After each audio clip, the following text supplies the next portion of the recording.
Most of you will only watch this for a few seconds and then leave. So I'm gonna give you the main takeaway from this video right now, before you go.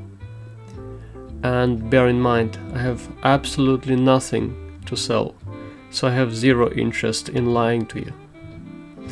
Bottom line is, I used to be sad, depressed and lonely. No girlfriend, hardly any friends. I'm not saying that I'm a superhero now or something like that. I'm not a womanizer either.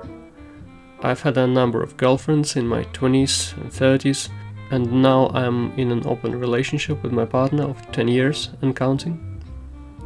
And a couple of female friends of mine told me they wouldn't mind dating me if I was single. I'm just normal, more or less. And that is the key to finding a partner. Being normal, as much as you can. Not ordinary, normal. Those aren't the same thing. Normal isn't ordinary at all.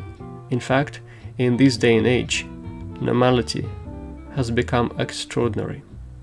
Hardly anyone is normal. And guess what?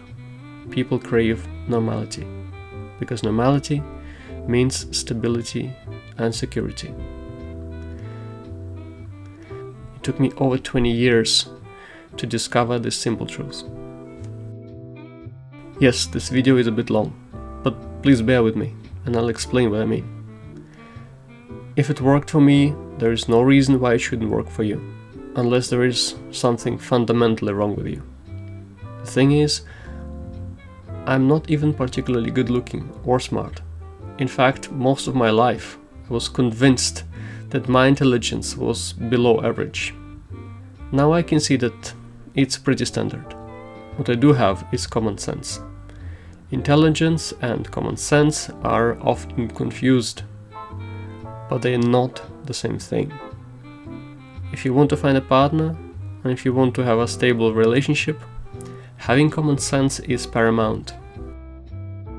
This video was inspired by somebody I know. He's an Indian guy who lives in Ireland and he's now on Tinder trying to find a girlfriend, and it's just not working out. He's just not getting any replies. Now this guy keeps sending the same chat-up line to every girl that likes his profile. And I tried explaining to him that no, you cannot just write the same corny chat-up line to every girl and hope for results. I said that actually reading every girl's profile and then sending her a tailored message is a much better strategy, but he's just not getting it. To him, it's really quantity before quality. And also he said he doesn't really know how to write an opening message. Now at the same time, he regularly goes to the gym and posts pictures of his muscles on social media. Yes, he does have a bit of an ego problem. So one day I said to him, well, you post all these gym pictures. Clearly you are very proud of your body and your hard work. You exercise to be healthy and probably also to look good, which is understandable.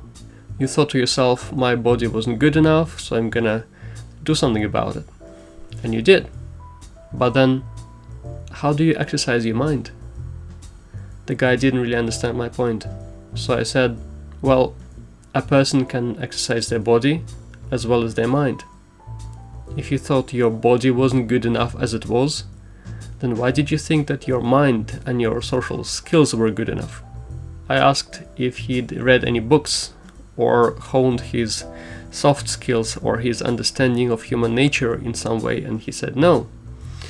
I recommended that he maybe should get himself some books on human interactions and read them. And he sarcastically called me your lordship and said that yes, okay, I could recommend him some thin book if I wanted. Your lordship. Now, if it hadn't been for books on social interactions and on building your confidence, I might still be single to this day. Now, after this long introduction, let me start by saying that when I hit 20, I was a bit of a loser, socially speaking. And obviously I was still a virgin, never had a girlfriend, never been kissed, nothing. By the time I graduated from high school, I'd only had one date. The reason was, well, too many things. I was insecure, I was socially awkward, my body language was awful, I would always make self-deprecating jokes, and those jokes weren't even funny. The only two things I could talk about were movies and, my social awkwardness. At some point, I almost resigned to the idea that I would never find a mate. Things changed when a classmate of mine recommended me a self-help book by an American psychologist called Erwin Casorla. The book was called Go For It. It's out of print now, but I believe you can still get cheap second-hand copies on Amazon. That classmate was actually the girl that I had gone out with. She sensed I was completely clueless about life and other people, and about my own self-worth, and she insisted that I buy it. And so I did. And it literally changed my life. Now, some of you will probably go and say, "But I hate books." Well, first of all, it's a terrible shame. And you only say that you hate books because you haven't found one that you'd love. And secondly, even if you do hate books, well, you know what? I don't really enjoy doing the dishes. And yet I do it because it needs to be done. Because I want to have clean dishes to eat from, and because I need a sink. And also because my girlfriend forces me. So yeah, if you want dates, you might want to reconsider your position. Now, I'm not saying you've got to go and get this particular book. What I'm saying is, reading books on human interactions and applied psychology is a good idea. You don't necessarily have to, but it will increase your chances tenfold. If you want to develop a better understanding of the world and of social interactions, there is no reason why you shouldn't make this investment, even if you have to force yourself. Other books I highly recommend are How to Win Friends and Influence People by Dale Carnegie, as well as books by Lil Lowndes, such as How to Talk to Anyone, How to Feel Confident, How to Make Anyone Fall in Love with You, etc. If you want to develop an even better understanding of human interactions and relationships, check out The Art of Seduction by Robert Greene. No, it's not a manual for pickup artists. It really is a superbly insightful and enjoyable look at how we get seduced by those who know how to do it. Not just romantically. I can honestly say that reading Go For It made me far less insecure and far less anxious, and it literally paved the way to my meeting my first girlfriend.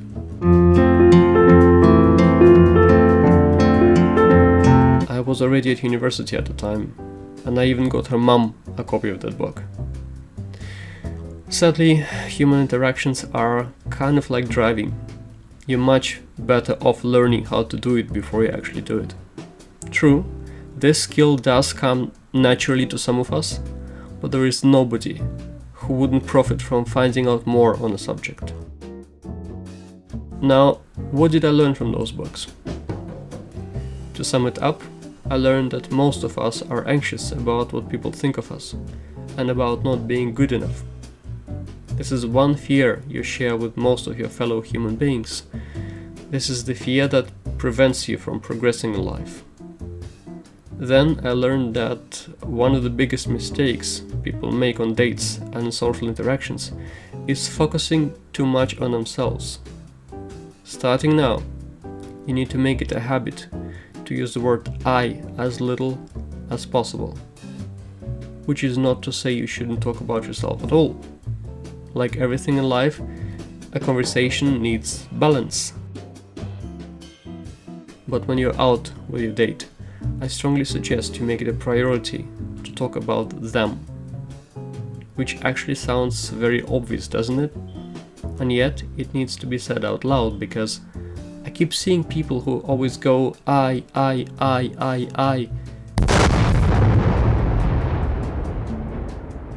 So when your date is telling you something, instead of interrupting them and saying, "Oh yes, I love Tom Hanks, I've got all of his movies on Blu-ray." So instead of doing that, you let them finish, and then when they've stopped talking, you continue on the subject of Tom Hanks, and you ask them if they have a favorite movie of his or something. Or even better, ask them for their top 5. Your date will enjoy thinking and talking about their favorite actor, and consciously or subconsciously, they will file you under interesting to talk to, simply because you asked them about something they like. Ego is deadly. We all have it, but not everyone can or wants to suppress it. Look at these YouTubers who are supposed to tell you about something you want to know, but instead they keep rambling on about themselves. Sort of like me, I guess, a bit.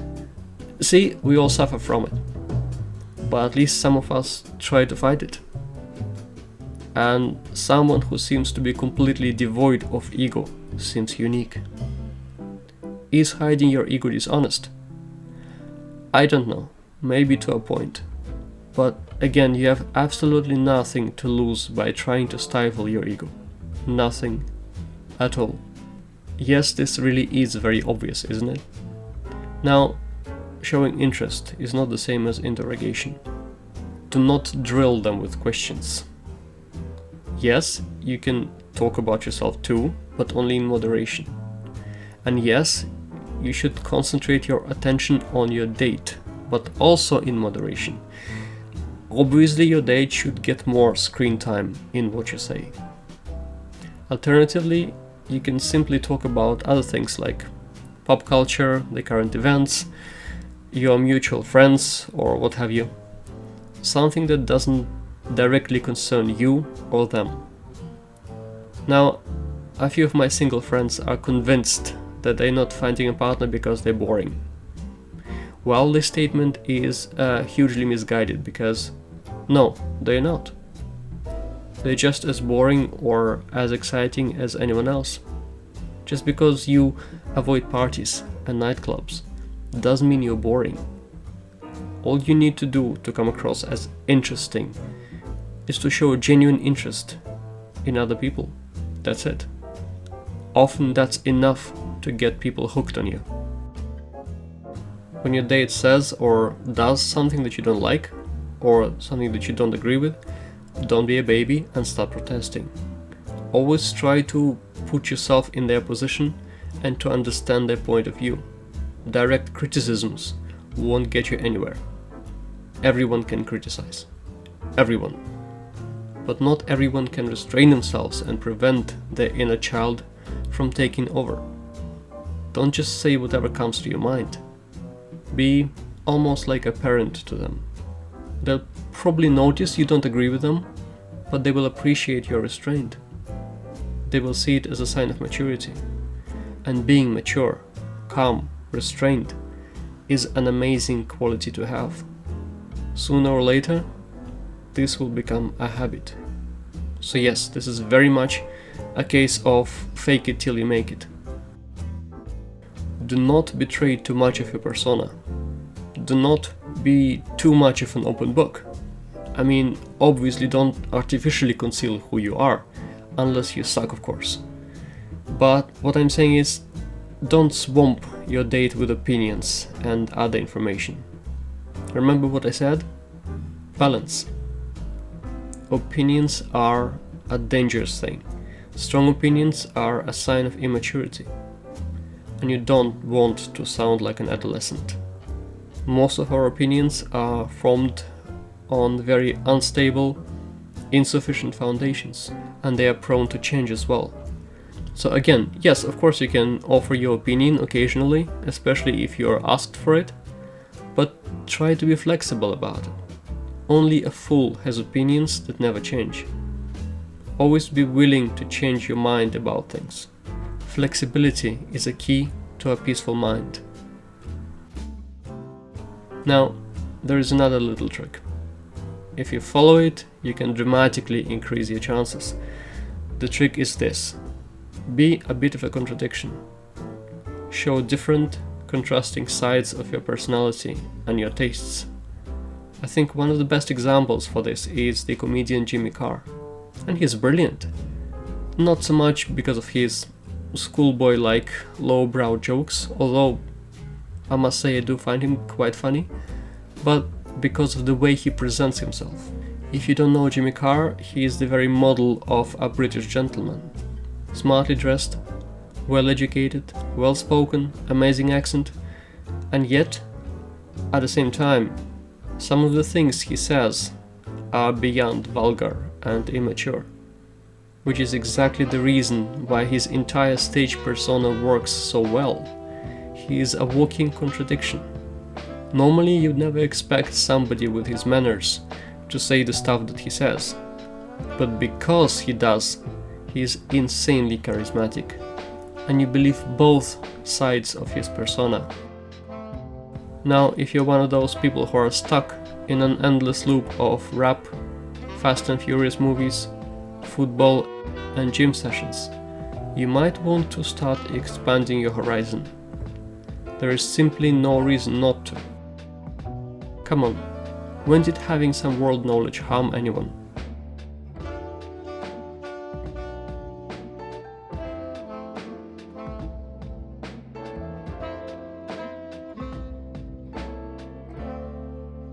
Now I've got this book here called 1001 Days That Shaped the World. You can, for example, get something like this. It's a good start. Or, just find some YouTube videos on general knowledge, or history, or just some random trivia. Anything. Anything that will teach you things about the world that you didn't know. Make sure you develop your taste in music too. Just go ahead and listen to, anything. Just anything that you haven't listened to before.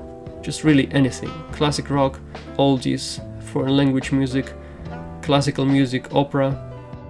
May I suggest Gilbert and Sullivan?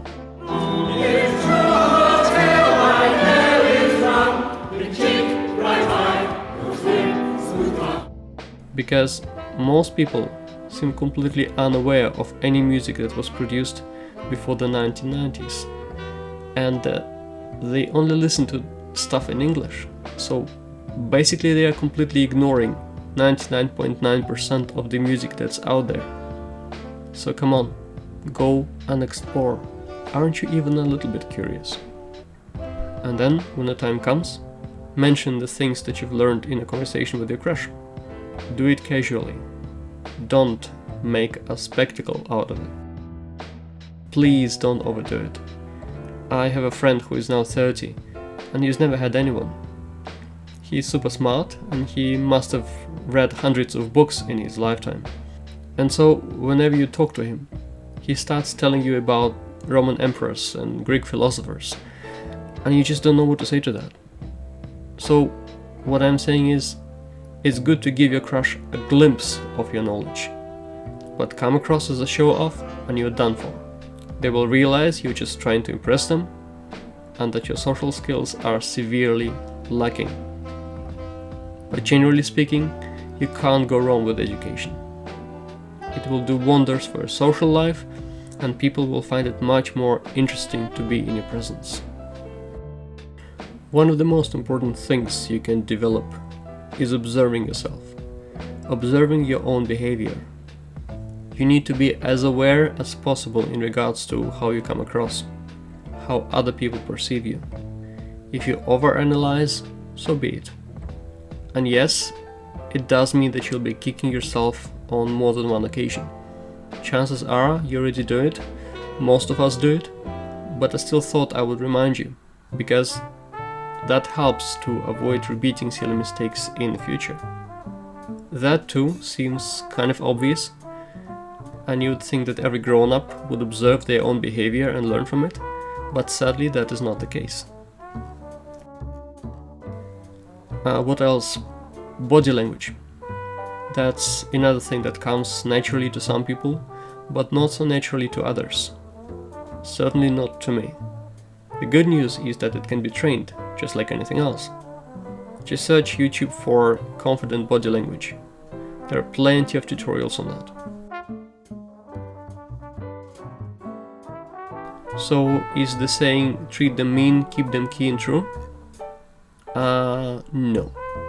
But it does have a grain of truth to it. Meaning, don't show how keen you are on going out with that person. And this is extremely important. Just say politely that you're looking forward to seeing them. That's it. Because guess what? If you overdo it, and if you behave like a puppy when it only gets home from work, that's it. You will have sabotaged your own efforts. This applies not only to dating, but to friendships as well. Now that I think back on the people I've befriended in my life, I can honestly say that those who were visibly keen on being friends with me turned out to be mentally unstable and needy. And that's the last thing you want to be, needy. Because if the other person starts suspecting you of being needy, that will be the beginning of the end for you. Remember when I said that normality is extraordinary? Well, what I meant by that is we all want to be like that normal, mature character from pretty much any TV show. Or at least the one that is more mature than the other characters. Remember Seinfeld? It was Jerry who would always get the girls. Or Leonard from The Big Bang Theory, etc, etc. You know the kind of guy I mean. The guy who always seems to be the most balanced, the most restrained, the most mature, and, dare I say, the wisest one. Everyone is attracted to mature and stable people, and there is no reason why you shouldn't be one of those people. Now, lastly, and yes, that's a bit of a pet peeve of mine, but then again, a lot of people share this pet peeve, so you really should be aware of it. And my pet peeve is this: grammar. Or rather, not just grammar, but spelling as well. Mainly spelling, actually. Because you can ruin your chances to get a date simply by spelling you as in you, and you are as your, and how are you as HRU, and by not using capitalization and punctuation. It's really just these few things. There's really not much more than that. So come on, how hard is it to use an occasional comma and actually write out 3 simple words: how, are, and you? So why sabotage yourself if you can easily avoid it? Most of us have issues. Some of those issues can't be helped, but many of them can. It's up to you to do whatever is in your power. So, be it for dating or not, why not try and make improvements to who you are? So come on, do research, learn, explore, make mistakes, learn from your mistakes, and try again. But do your best to be that person that everyone else would like to be. The normal person. Now, what if you've done all of those things and you still haven't found anyone? Well, in that case, you just need to persevere. It's about quantity too, not just quality. And yeah, looking for a mate is a hugely frustrating process. But the worst you can do is stop. I'm absolutely convinced that there is someone for everyone. Just keep going. Keep going and you'll get there. You'll see. You will. Okay, I see you've made it to the end of this video. Wow. Well, thank you so much for watching. If you found this video useful, please give it a thumbs up. And please do share your experiences in the comments. And of course, feel free to subscribe. Yeah, that's it from me. Have a naughty day.